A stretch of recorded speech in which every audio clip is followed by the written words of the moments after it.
मुरली अमृत की धारा है धारा, जो देती दुखों से किनारा। मुरली अमृत की धारा है धारा, जो देती दुखों से किनारा। भूले जीवन में हो जाए शिव बाबा मुरली में समझाए, भूले जीवन में हो जाए। ओम शांति। 6 जून 2025 का महावाक्य है, मीठे बच्चे, भविष्य उच्च घराने में आने का आधार है पढ़ाई। इस पढ़ाई से ही तुम बेगर टू प्रिंस बन सकते हो। प्रश्न है, गोल्डन स्पून इन माउथ 2 प्रकार से प्राप्त हो सकता है, कैसे? उत्तर, एक भक्ति में दान पुण्य करने से, दूसरा ज्ञान में पढ़ाई से। भक्ति में दान पुण्य करते हैं तो राजा या साहूकार के पास जन्म लेते हैं, लेकिन वो हो गया हद का। तुम ज्ञान में पढ़ाई से गोल्डन स्पून इन माउथ पाते हो, यह है बेहद की बात। भक्ति में पढ़ाई से रजाई नहीं मिलती। यहाँ जो जितना अच्छी रीति पढ़ते हैं उतना उच्च पद पाते हैं। ओम शांति। मीठे मीठे सिकिलदे बच्चों को रूहानी बाप बैठ समझाते हैं। इनको कहा जाता है रूहानी ज्ञान। बाप आकर भारतवासी बच्चों को समझाते, अपने को आत्मा समझो और बाप को याद करो। यह बाप ने खास फरमान किया है तो वह मानना चाहिए ना। ऊंचते ऊंच बाप की श्रीमत मशहूर है। यह भी तुम बच्चों को ज्ञान है कि सिर्फ शिव बाबा को ही श्री श्री कह सकते हैं, वही श्री श्री बनाते हैं। श्री माना श्रेष्ठ। तुम बच्चों को अभी पता पड़ा है कि इन्हों को बाप ने ऐसा बनाया है। हम अभी नई दुनिया के लिए पढ़ रहे। नई दुनिया का नाम ही है स्वर्ग, अमरपुरी। महिमा के लिए नाम बहुत है। कहते भी है स्वर्ग और नर्क, फलाना स्वर्गवासी हुआ तो गोया नर्कवासी थे ना। परंतु मनुष्यों में इतनी समझ नहीं है। स्वर्ग, नर्क, नई दुनिया, पुरानी दुनिया किसको कहा जाता है, कुछ भी जानते नहीं। बाहर का भपका कितना है। तुम बच्चों में भी थोड़े हैं जो समझते हैं। बरोबर हमको बाप पढ़ाते हैं। हम यह लक्ष्मी नारायण बनने के लिए आए हैं। हम बेगर टू प्रिंस बनेंगे। पहले पहले हम जाकर राजकुमार बनेंगे। यह पढ़ाई है। जैसे इंजीनियरिंग, बैरिस्ट्री आदि पढ़ते हैं तो बुद्धि में रहता है कि हम घर बनाएंगे, फिर यह करेंगे। हर एक को अपना कर्तव्य स्मृति में आता है। तुम बच्चों को जाकर बड़े उच्च घर में जन्म लेना है इस पढ़ाई से। जो जितना जास्ती पढ़ेगा उतना बहुत उच्च घर में जन्म लेगा। राजा के घर में जन्म ले, फिर रजाई चलानी है। गाया भी जाता है गोल्डन स्पून इन माउथ। एक तो ज्ञान द्वारा यह गोल्डन स्पून इन माउथ मिल सकता है। दूसरा, अगर दान पुण्य अच्छी रीति करे तो भी राजा के पास जन्म मिलेगा। वह हो गया हद का और यह है बेहद का। हर एक बात अच्छी रीति समझो। कुछ भी समझ में ना आए तो पूछ सकते हो। नोट करो, यह बातें बाबा से पूछना है। मुख्य है ही बाप के याद की बात। बाकी कोई संशय आदि है तो उनको ठीक कर देंगे। यह भी बच्चे जानते हैं। जितना भक्ति मार्ग में दान पुण्य करते हैं तो साहूकार के पास जन्म लेते हैं। जो कोई बुरा कर्म करते हैं तो फिर ऐसा जन्म मिलता है। कोई कोई का तो ऐसा कर्म बंधन है जो बात मत पूछो। यह सब है पास्ट का कर्म बंधन। राजाएं भी कोई कोई ऐसे होते हैं, बड़ा कर्म बंधन करा होता है। इन लक्ष्मी नारायण को तो कोई बंधन नहीं है। वहाँ है ही योग बल की रचना। जबकि योग बल से हम विश्व की रजाई ले सकते हैं तो क्या बच्चा पैदा नहीं हो सकता है? पहले से ही साक्षात्कार हो जाता है। वहाँ तो यह कॉमन बात है। खुशी में बाजे बजते रहते हैं। बूढ़े से बच्चा बन जाते। महात्मा से भी बच्चे को जास्ती मान दिया जाता है, क्योंकि वह महात्मा तो फिर भी सारी लाइफ पास कर बड़ा हुआ है। विकारों को जानते हैं, छोटे बच्चे नहीं जानते, इसलिए महात्मा से भी उच्च कहा जाता है। वहाँ तो सब महात्माएं हैं। श्री कृष्ण को भी महात्मा कहते हैं। वह है सच्चा महात्मा। सत्युग में ही महान आत्माएं होते हैं। उन जैसे यहाँ कोई हो न सके। तुम बच्चों को अंदर में बहुत खुशी होनी चाहिए, अभी हम नई दुनिया में जन्म लेंगे। यह पुरानी दुनिया खत्म होनी है। घर पुराना होता है तो नए घर की खुशी होती है ना। इतने अच्छे अच्छे मार्बल आदि के घर बनाते हैं। जैनी लोगों के पास पैसे बहुत होते हैं, वह अपने को ऊंच कुल के समझते हैं। वास्तव में यहाँ कोई उच्च कुल तो है नहीं। उच्च कुल में शादी के लिए घर ढूंढते हैं। वहाँ कुल आदि की बात नहीं होती। वहाँ तो एक ही देवताओं का कुल होता है, दूसरा न कोई। इसके लिए तुम संगम पर अभ्यास करते हो कि हम एक बाप के बच्चे, सब आत्मा है। आत्मा है फर्स्ट, पीछे है शरीर। दुनिया में सब देह अभिमानी रहते हैं। तुमको अभी देही अभिमानी बनना है। गृहस्थ व्यवहार में रहते अपनी अवस्था को जमाना है। बाबा को कितने बच्चे हैं, कितना बड़ा गृहस्थ है, कितने ख्यालात रहते होंगे। इनको भी मेहनत करनी पड़ती है।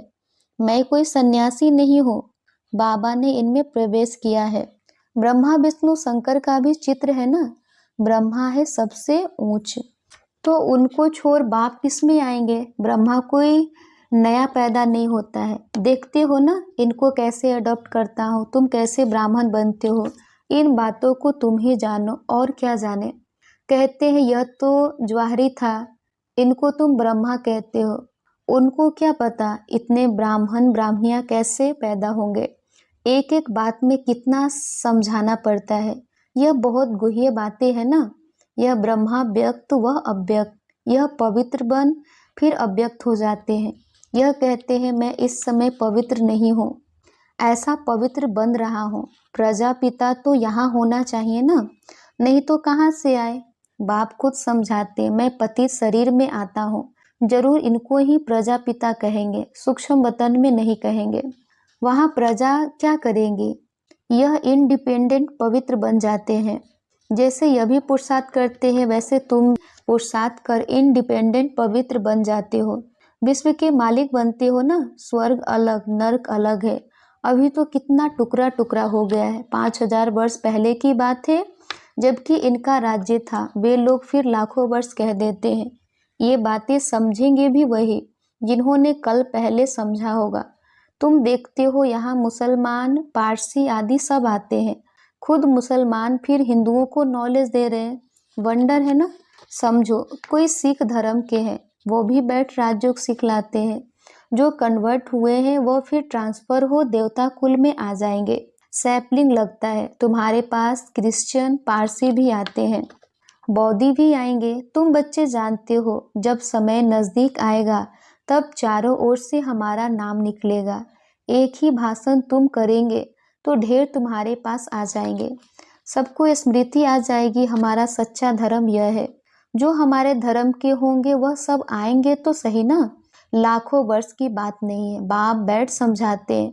तुम कल देवता थे, अभी फिर देवता बनने के लिए बाप से वर्षा ले रहे हो।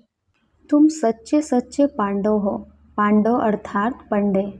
वह है जिस्मानी पंडे, तुम ब्राह्मण हो रूहानी पंडे। तुम अभी बेहद के बाप से पढ़ रहे हो। यह नशा तुमको बहुत होना चाहिए। हम बाप के पास जाते हैं जिनसे बेहद का वर्षा मिलता है। वह हमारा बाप टीचर भी है।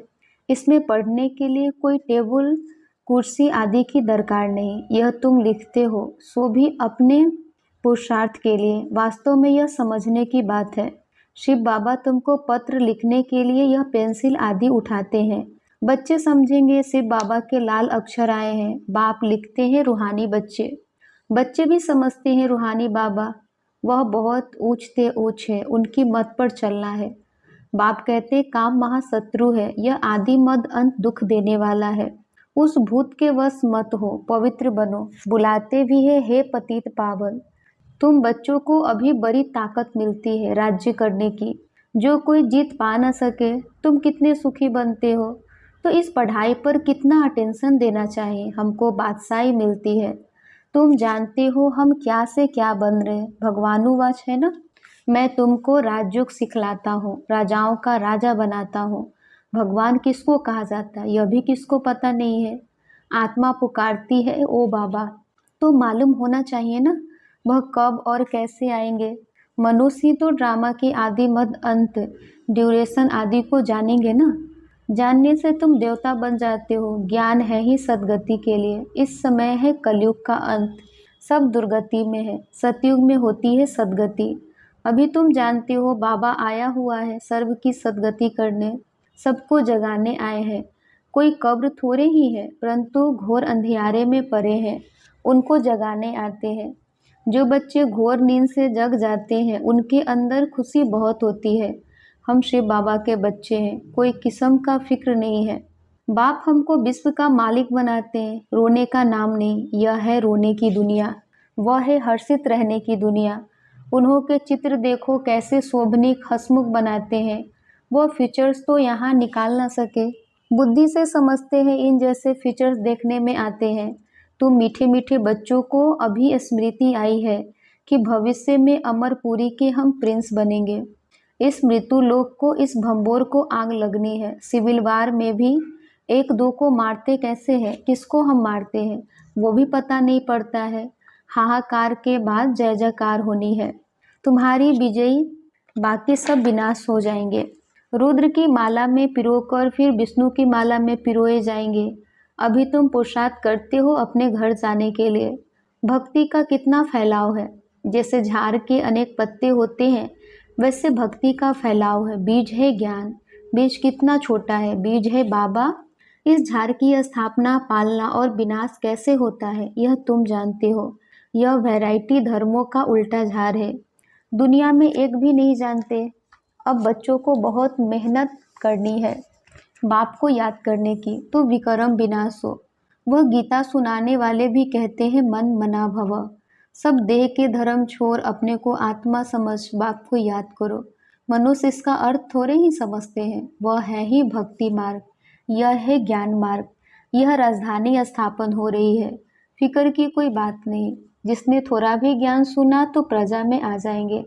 ज्ञान का विनाश नहीं होता है, बाकी जो यथार्थ जान पुरुषार्थ करते हैं वही उच्च पद पाते हैं। यह बुद्धि में समझ है ना। हम प्रिंस बनने वाले हैं नई दुनिया में। स्टूडेंट इम्तिहान पास करते हैं तो उनको कितनी खुशी होती है। तुमको तो 1000 बार जास्ती अति इंद्रिय सुख होना चाहिए। हम सारे विश्व के मालिक बनते हैं, कोई भी बात में कभी रूठना नहीं है। ब्राह्मणी से नहीं बनती है, बाप से रूठते हैं। अरे तुम बाप से बुद्धि का योग लगाओ ना, उनको तो प्यार से याद करो। बाबा बस आपको ही याद करते करते हम घर आ जाएंगे। अच्छा, मीठे मीठे सिकी लदे बच्चों प्रति माता पिता बाप दादा का याद, प्यार और गुड मॉर्निंग। रूहानी बाप की रूहानी बच्चों को नमस्ते। हम रूहानी बच्चों की रूहानी माता पिता बाप दादा को याद, प्यार, गुड मॉर्निंग और नमस्ते नमस्ते नमस्ते। शुक्रिया बाबा, शुक्रिया। धारणा के लिए मुख्य सार। पहला, किसी भी बात का फिक्र नहीं करना है, सदा हर्षित रहना है। स्मृति में रहे हम शिव बाबा के बच्चे हैं, बाप आए हैं हमें विश्व का मालिक बनाने। दूसरा है अपनी अवस्था को एकरस बनाने के लिए देही अभिमानी बनने का पुरुषार्थ करना है। इस पुराने घर से ममत्व निकाल देना है। वरदान, मनन शक्ति द्वारा बुद्धि को शक्तिशाली बनाने वाले मास्टर सर्वशक्तिमान भव। मनन शक्ति द्वारा बुद्धि को शक्तिशाली बनाने वाले मास्टर सर्वशक्तिमान भव। मनन शक्ति ही दिव्य बुद्धि की खुराक है। जैसे भक्ति में सिमरन करने के अभ्यासी हैं, ऐसे ज्ञान में स्मृति की शक्ति है। इस शक्ति द्वारा मास्टर सर्वशक्तिमान बनो। रोज अमृत वेले अपने एक टाइटल को स्मृति में लाओ और मनन करते रहो, तो मनन शक्ति से बुद्धि शक्तिशाली रहेगी। शक्तिशाली बुद्धि के ऊपर माया का वार नहीं हो सकता, परवश नहीं हो सकते, क्योंकि माया सबसे पहले व्यर्थ संकल्प रूपी बाण द्वारा दिव्य बुद्धि को ही कमजोर बनाती है। इस कमजोरी से बचने का साधन ही है मनन शक्ति। स्लोगन है, आज्ञाकारी बच्चे ही दुआओं के पात्र है, दुआओं का प्रभाव दिल को सदा संतुष्ट रखता है। आज्ञाकारी बच्चे ही दुआओं के पात्र है, दुआओं का प्रभाव दिल को सदा संतुष्ट रखता है। अव्यक्त सारे आत्मिक स्थिति में रहने का अभ्यास करो, अंतर्मुखी बनो। सदा बेहद की आत्मिक दृष्टि, भाई भाई के संबंध की वृत्ति से किसी भी आत्मा के प्रति शुभ भावना रखने का फल जरूर प्राप्त होता है। इसलिए पुरुषार्थ से थको नहीं, दिल शिकस्त भी नहीं बनो। निश्चय बुद्धि हो, मेरेपन के संबंध से न्यारे हो, शांति और शक्ति का सहयोग आत्माओं को देते रहो। अच्छा, ओम शांति।